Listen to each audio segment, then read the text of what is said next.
에고는 개인적인 것이 아니다. 집단 차원에서 우리는 옳고 너희는 틀리다 라는 사고방식은 국가 간, 인종 간, 민족 간, 종교 간, 이념 간의 갈등이 오래되고 극단적으로 고질적으로 일어나는 세계 분쟁 지역에서 특히 단단히 자리 잡고 있다. 대립하는 당사자들은 어느 쪽이든 자신들의 관점, 자신들의 이야기와 동일화되어 있다. 즉, 자신들의 생각과 동일화되어 있는 것이다. 양쪽 모두 자신들과 다른 관점, 다른 이야기가 존재할 수 있으며 그것 역시 타당할 수 있음을 보지 못한다. 이스라엘의 언론인 요시 할레비는 대립하는 이야기의 조정, 가능성을 언급했지만 세상의 많은 지역 사람들에게는 아직 그것이 불가능하고 그럴 의지도 없다.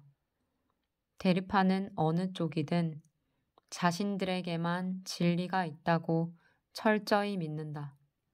양쪽 모두 자신들은 희생자로, 상대방은 악의 무리로 간주한다. 그리고 상대방을 인간이 아닌 적으로 개념화해왔기 때문에 어른은 물론이고 아이들에게까지 온갖 살인과 폭력을 저지르면서도 인간적인 마음의 고통도 괴로움도 느끼지 않는다.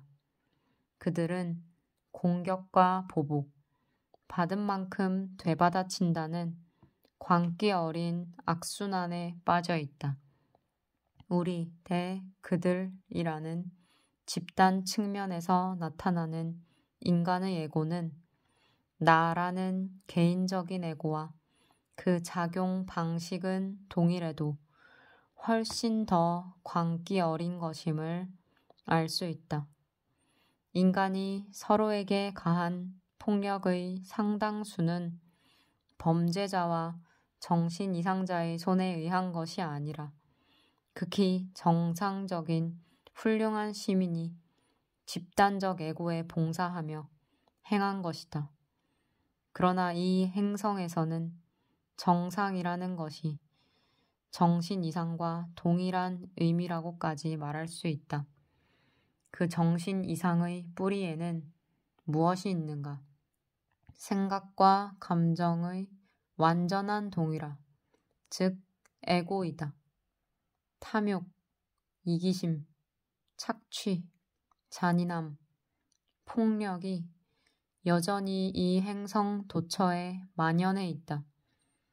그것이 마음 밑바탕에 있는 기능장애 혹은 정신적 질환의 개인적, 집단적 표현임을 알아차리지 못하면 그것을 개인적인 문제로 받아들이는 오류에 빠지게 된다.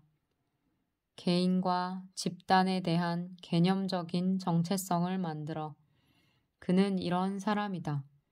그들은 이런 인간들이다. 라고 말하는 것이다. 당신이 다른 사람 안에서 인식하는 에고를 그 사람의 정체성으로 혼동할 때 이러한 오해를 자기 강화를 위해 사용하는 것이 당신의 에고가 흔히 하는 일이다. 자신이 옳고 그러므로 더 우월하다는 생각을 가지고 적으로 인식되는 상대방에 대해서는 비난과 분개와 종종 분노로 반응하면서 그렇게 하는 것이다. 이 모든 일들이 에고에게는 대단히 만족스러운 일이다. 그렇게 함으로써 자신과 상대방이 분리된 존재라는 의식이 강해지고 상대방의 타인성이 점점 극대화되어 상대방이 자신과 공통된 인류라고 더 이상 느끼지 않을 뿐더러 인간 존재로서 공유하고 있는 한 생명에 뿌리를 두고 있다는 것도 공통된 신성도 느끼지 못할 정도가 되어버린다. 에고의 특정한 패턴을 상대방에게서 발견해 강하게 반응하고 그것이 그 사람의 정체성이라고 오인하지만 사실 그것은 당신 안에도 있는 동일한 패턴인 경우가 많다. 하지만 당신은 자신 안에서 그것을 감지할 수도 없고 그럴 마음조차 없다. 그런 의미에서는 적으로부터 배울 것이 많다. 상대방 안의 무엇에 대해 당신은 가장 기분 나빠하고 가장 불쾌해하는가? 그들의 자기중심적인 면인가? 탐욕, 권력욕이나 지배욕, 아니면 불성실, 부정직, 폭력적, 성향, 대체 무엇인가? 그것이 무엇이든 상대방 안에서 당신이 가장 분개하고 강하게 반응하는 특성이 당신 자신 안에도 존재한다. 그러나 그것들은 단지 에고의 한 가지 형태일 뿐 그 이상이 아니며 전혀 개인적인 문제가 아니다. 그 사람의 진정한 존재와 관계가 없고 당신의 진정한 존재와도 관계가 없다. 그것을 자신이라고 착각할 때만 자신 안에서 그것을 관찰하는 것이 당신의 자아의식을 위협할 수 있다. 전쟁은 마음의 방식, 다른 사람의 공격으로부터 자신이나 누군가를 보호할 필요가 있는 경우도 있지만 악을 뿌리 뽑는 것을 자신의 사명으로 삼지 않도록 주의해야 한다. 자신이 맞서 싸우고 있는 바로 그것으로 자신이 바뀔 가능성이 높기 때문이다. 무의식과 싸우는 것은 당신 자신을 무의식 속으로 끌고 갈 것이다. 무의식, 즉 기능장애를 가진 에고의 행동은 그것을 공격하는 것에 의해서는 결코 물리칠 수 없다. 설령 상대를 물리칠지라도 무의식은 간단하게 당신 속으로 자리를 옮기거나 아니면 새로운 변장을 한 상대방으로 다시 나타날 것이다. 무엇과 싸우든 싸움은 그것을 강하게 만들며 저항할수록 끈질기게 지속된다. 오늘날 무엇과의 전쟁이라는 표현을 많이 듣게 된다. 그럴 때마다 나는 그 전쟁은 실패가 이미 결정되어 있음을 안다. 마약과의 전쟁, 범죄와의 전쟁, 테러와의 전쟁, 암과의 전쟁, 빈곤과의 전쟁이라고 말한다. 예를 들어 범죄와 마약과의 전쟁이 진행되고 있음에도 불구하고 지난 25년 동안 범죄와 마약 등 온갖 불법 행위는 극적으로 증가했다. 미국 교도소의 수용 인원은 1980년에는 30만 명이 되지 않았지만 2004년에는 놀랍게도 210만 명으로 급격히 늘었다. 질병과의 전쟁에서 우리는 항생제를 손에 넣었다.